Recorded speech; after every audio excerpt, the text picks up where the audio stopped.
연방법원이 도널드 트럼프 대통령의 출생 시 시민권 부여를 폐지하는 행정명령에 제동을 걸었습니다. 뉴욕 한인회가 뉴욕 한인회관의 3층 악성 세입자에 이어 최근 5층 세입자까지 렌트비 인하를 요구하고 나서면서 운영 압박이 가중되고 있습니다. 퀸즈 전철역에서 한 여성을 망치로 수차례 가격한 용의자가 25년에서 종신형을 선고받았습니다. 올여름 뉴욕 일원을 중심으로 진드기 물림 사고가 급증하고 있습니다. 모두가 누릴 수 있는 권리, 바로 아름다움입니다. 키스는 누구나 더 쉽고 당당하게 자신의 아름다움을 즐길 수 있는 세상을 꿈꿉니다.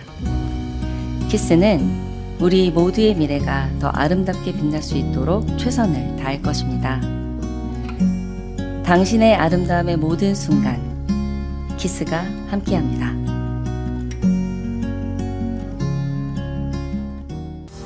PCB의 능력이 나의 능력으로 이어집니다. 내가 만난 새로운 능력, PC빌리티, PCB뱅 제공입니다.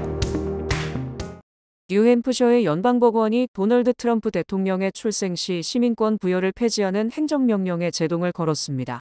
조셉 라플란트 뉴햄프셔 연방판사는 10일 행정명령으로 시민권을 박탈당할 위기에 놓인 신생아와 태아를 보호하기 위해 전국 단위의 집단 소송을 허가하고 행정명령의 시행을 일시 중단하는 예비 금지 명령을 내렸습니다. 다만 정부 측의 항소를 고려해 효력은 7일간 유예했습니다.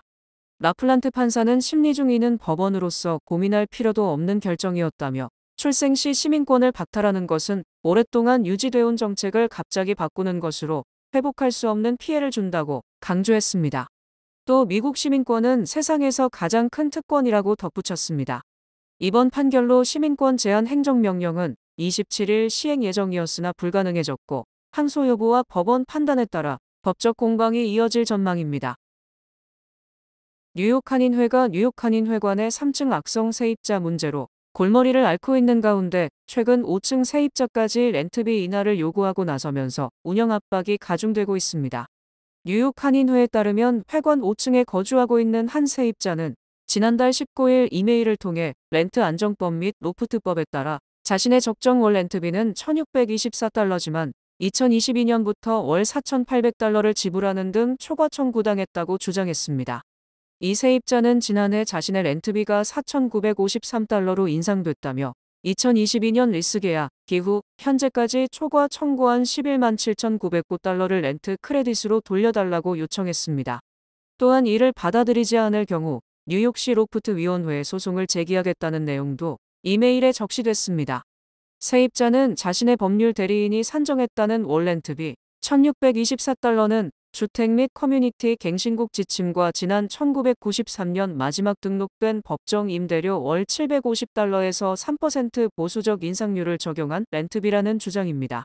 이명석 회장은 이와 관련 지난 8일 뉴욕 한인 회관관리위원회 모임에 참석해 3층의 악성 세입자 2명에 이어 5층 세입자마저 6월부터 렌트를 지불하지 않고 있다며 7월 1일자로 6개월분 $22만 3,100의 재산세 납부 통지서를 받는 등 회관 운영에 큰 압박을 느끼고 있다고 밝혔습니다. 이명석 회장은 뉴욕 한인회 법률고문인 김동민 변호사에게 이에 대해 법적 대응에 나서줄 것을 요청했다고 덧붙였습니다. 퀸즈 전철역에서 한 여성을 망치로 수차례 가격한 용의자가 25년에서 종신형을 선고받았습니다. 60세 윌리엄 블런트는 지난 2022년 퀸즈 플라자역에서 한 여성 승객을 발로 차고 망치로 이 여성의 머리를 13번이나 가격했습니다. 사건 당시 57세였던 피해 여성은 퇴근하던 중 지팡이를 짚고 걷고 있던 블런트가 뒤에서 다가와 그녀를 계단 아래로 발로 차고 망치로 그녀의 머리를 13번이나 내리쳤습니다. 용의자는 여성의 가방을 훔치고 도주했습니다. 용의자는 CCTV 영상의 도움으로 사건 직후 체포됐고 강도 및 폭행 혐의로 유죄 판결 받았습니다. 피해 여성은 두개골 골절로 수술을 받아야 했지만 다행히 생명에는 지장이 없었습니다. 검찰에 따르면 블런트는 탈옥 시도로 발목 2개가 부러진 사건을 포함해 오랜 범죄 전력이 있었습니다. 그의 전과에는 1980년대 초부터 뉴욕시와 사우스캐롤라이나에서 저지른 납치, 강도, 마약 범죄가 포함됐습니다. 뉴욕시가 공공장소 마스크 착용을 금지하는 방안을 추진합니다. 에릭 아담스 뉴욕시장은 8일 범죄자들 대부분이 범죄 행각을 벌이는 과정에서 자신의 신원을 숨기기 위해 마스크를 착용하고 있으며 공공장소 시위 중 일부 과격한 행동을 보이는 시위대들이 마스크로 자신을 숨기고 있다고 지적했습니다. 아담스 시장은 이어 팬데믹 이전과 같이 공공장소에서 마스크 착용을 불법으로 간주하는 것이 필요하다면서 시정부 차원에서 관련 조례안을 발의하겠다는 입장을 밝혔습니다. 현재 뉴욕시의회에서는 유사 조례안이 발의돼 계류 중에 있습니다. 조안 아리올라 시의원은 이미 공공장소에서 스키 마스크 착용을 금지하는 조례안을 발의해 논의 중에 있는데 아담스 시장이 또 다른 마스크 착용 금지 조례안을 추진하는지 이해할 수 없다고 말했습니다. 올여름 뉴욕 일원을 중심으로 진드기 물림 사고가 급증하고 있습니다. 연방질병통제의반센터에 따르면 올해 현재까지 진드기 물림으로 인한 전국 응급실 방문 건수는 2017년 이후 최고치를 기록했습니다. 특히 북동부 지역은 125건으로 전국에서 가장 높은 수치를 보였습니다. 연령대별로 보면 10세 미만 어린이와 70세 이상 고령층의 응급실 방문이 두드러진 것으로 나타났습니다. 포담대학교가 발표한 진드기 지수에 따르면 이번 주 뉴욕 일원에서 진드기에 물릴 위험도는 10점 만점의 9점으로 매우 높은 수준입니다. CDC는 진드기를 발견하면 핀셋이나 전용 도구를 사용해 가능한 신속하게 제거해야 하며 피부에 붙은 지 48시간 이내에 제거하는 것이 가장 효과적이라고 권고했습니다. 전문가들은 진드기 예방을 위해 긴 옷을 착용하고 풀이 무성한 지역은 피하거나 방충제를 사용해야 하며 야외활동 후에는 반드시 옷과 몸은 꼼꼼히 확인해야 한다고 강조했습니다. 뉴욕시장 선거 여론조사 결과 민주당 예비선거에서 승리한 조란 맘다니가 여전히 선두를 달리는 반면 앤드류 쿠오모 전 주지사와 에릭 아담스 뉴욕시장을 합해야 간신히 맘다니와 비슷한 것으로 나타났습니다. 정치 컨설팅 회사 스링샷 스트래티지스 여론조사 결과 조란 맘다니는 과반수에는 훨씬 못 미치지만 35%의 지지를 획득, 선두를 달린 반면 앤드류 쿠오모 전 주지사는 25%, 커티스 슬리원은 14%, 에릭 아담스 뉴욕시장은 가까스로 11%를 기록했습니다. 이에 따라 현재 맘다니의 대안으로 거론되고 있는 쿠오모와 아담스의 지지율을 모두 합쳐도 36%로 간신히 맘다니와 비슷한 수준이어서 두 사람이 모두 출마할 경우 맘다니를 이기기 힘들 것이라는 분석을 낳고 있습니다.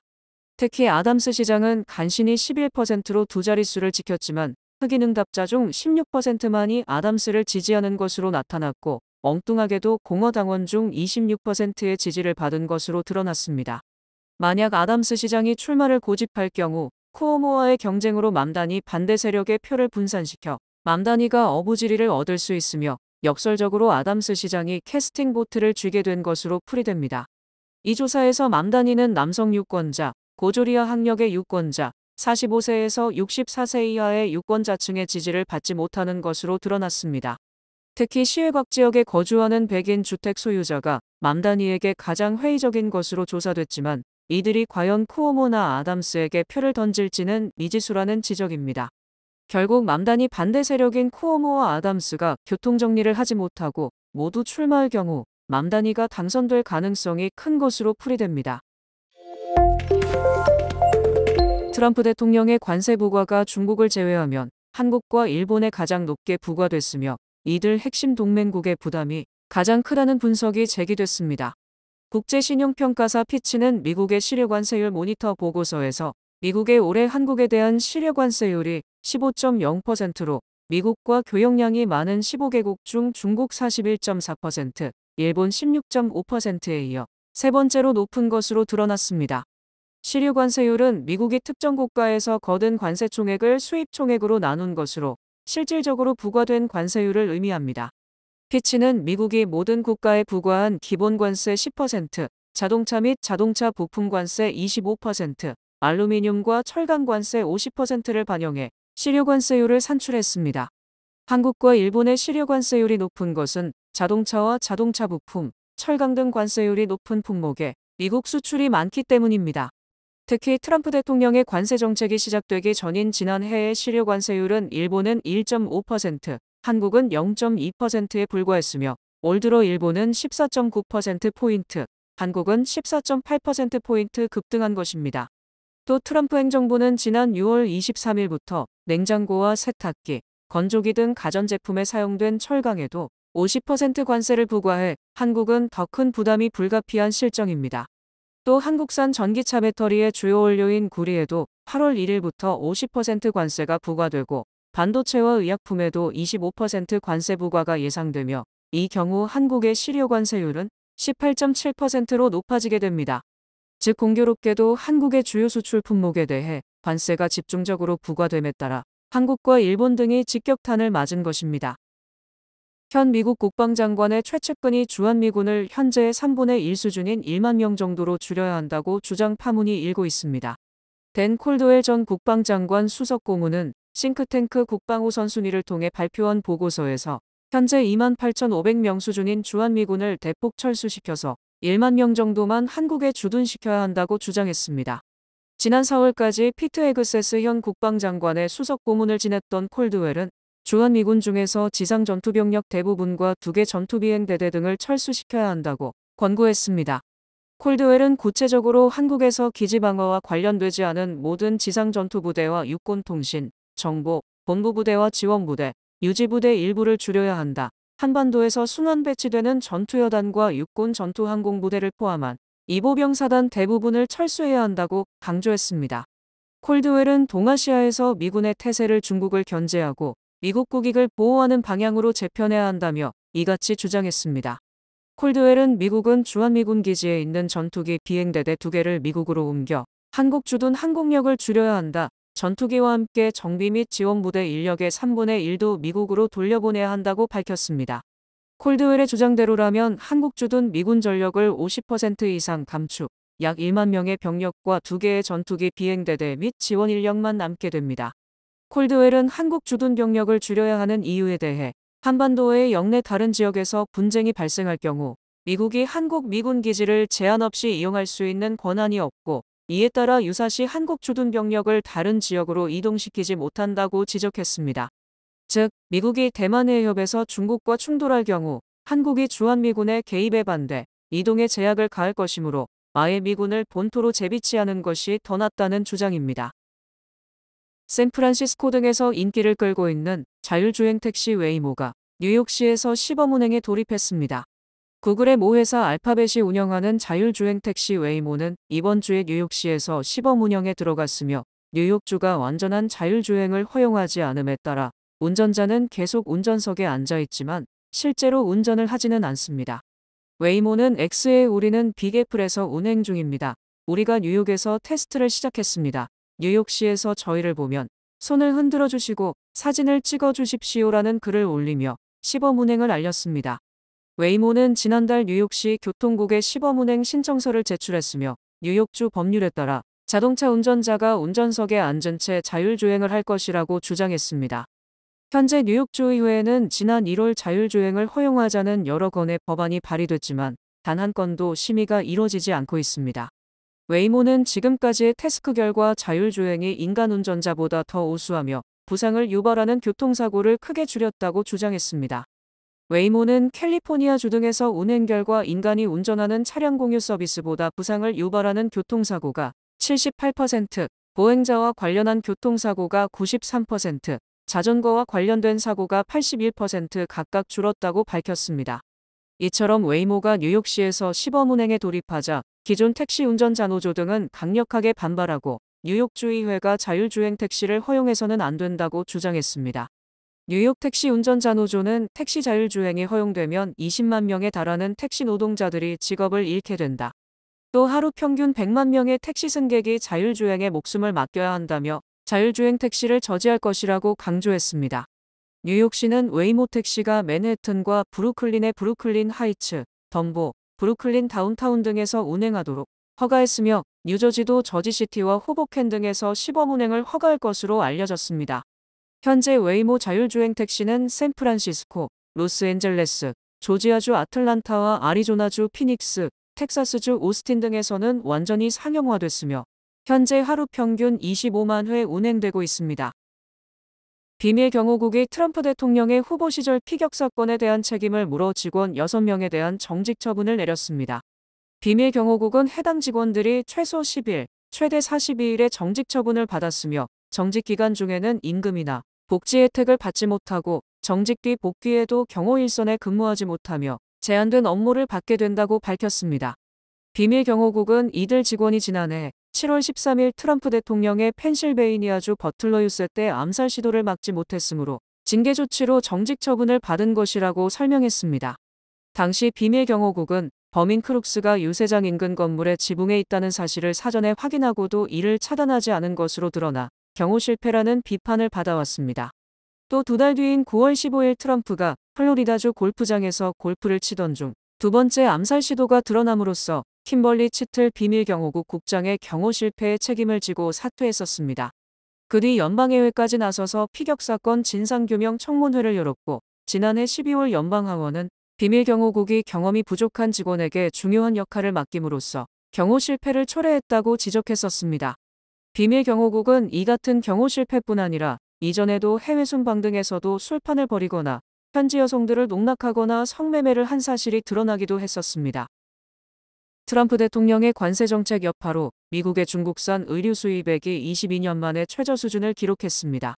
국제무역위원회 자료에 따르면 지난 5월 미국으로 수입된 중국 의류는 5억 5,600만 달러어치로 월간 기준으로 지난 2003년 5월 이후 가장 적었습니다. 이에 앞서 올해 초에는 트럼프 행정부의 관세 부과를 우려 소매업체들이 관세 부과 전에 최대한의 물량 확보를 위해 수입을 늘리면서 1월 중국산 의류는 무려 16억 9천만 달러, 1년 전보다 15%나 급증했었습니다.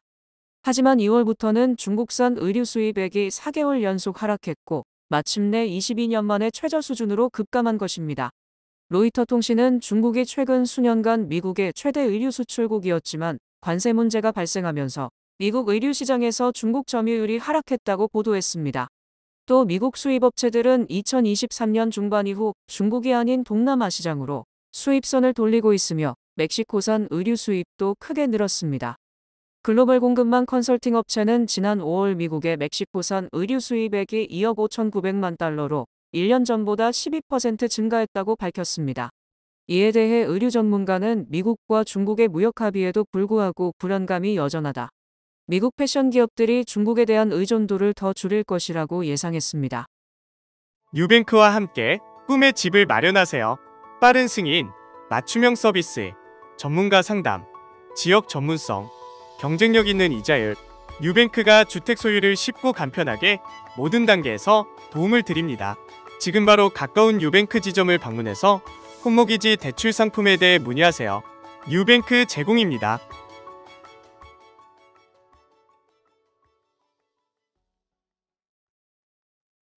뱅크 오브 호프가 드리는 경쟁력 있는 이자율에 8개월 및 12개월 프로모 플러스 CD. 가까운 뱅크 오브 호프 지점에서 만나보세요. 이 프로그램은 최고의 금융 서비스로 당신을 존중합니다. 뱅크 오브 호프 제공입니다. 주요 단신 전해드립니다. 지난주 신규 실업수당 청구 건수는 22만 7천 건으로 감소했지만 지난달 실업 인구 규모는 여전히 증가세를 보인 것으로 나타났습니다. 누텔라, 페레로 로쉐를 만드는 이탈리아 제과기업 페레로 그룹이 100년 역사의 미국 시리얼 회사 WK 켈로그를 31억 달러에 인수합니다. 롯데호텔앤리조트가 첫 프랜차이즈 호텔로 뉴욕 맨하탄에 더 뉴요커 호텔을 열었습니다. 법무부는 2020년 텍사스대에서 개발 중이던 코로나19 백신 연구 자료를 빼돌려 중국으로 넘긴 중국인을 이탈리아 공항에서 체포했습니다. 인공지능 반도체 기업 엔비디아가 사상 최초로 9일 시가총액이 4조 달러를 달성했습니다. 트럼프 행정부의 예산 삭감과 감원 요구로 미 항공우주국 고위급 직원 2천여 명이 조기 퇴직하기로 해 우주 탐사가 흔들리고 있습니다. 일반적으로 10년마다 갱신이 필요한 영주권이 올해 들어 영주권 갱신 및 재발급 절차가 급격하게 지연되어 일단 접수 확인증만 있으면 기존 영주권 유효기간을 최대 36개월 연장해주는 조치를 취하고 있습니다. 국제선 승객 수가 가장 많은 공항은 아랍에미리트 두바이 국제공항이고 두 번째론 런던 히스로 국제공항으로 집계되며 국내와 국제선을 합치면 조지아주 아틀란타 공항이 세계에서 가장 바쁜 공항으로 선정됐습니다. 날씨 전해드립니다. 금요일인 내일은 흐리겠습니다. 낮 최고 기온은 88도, 최저 기온은 71도입니다. 해 뜨는 시간은 5시 34분, 해 지는 시간은 8시 28분입니다. 이상으로 주간 날씨와 세계 날씨 전해드립니다.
이상으로 7월 10일 목요일 TKC 뉴스데스크 여기서 마치겠습니다. 시청해주신 여러분 고맙습니다.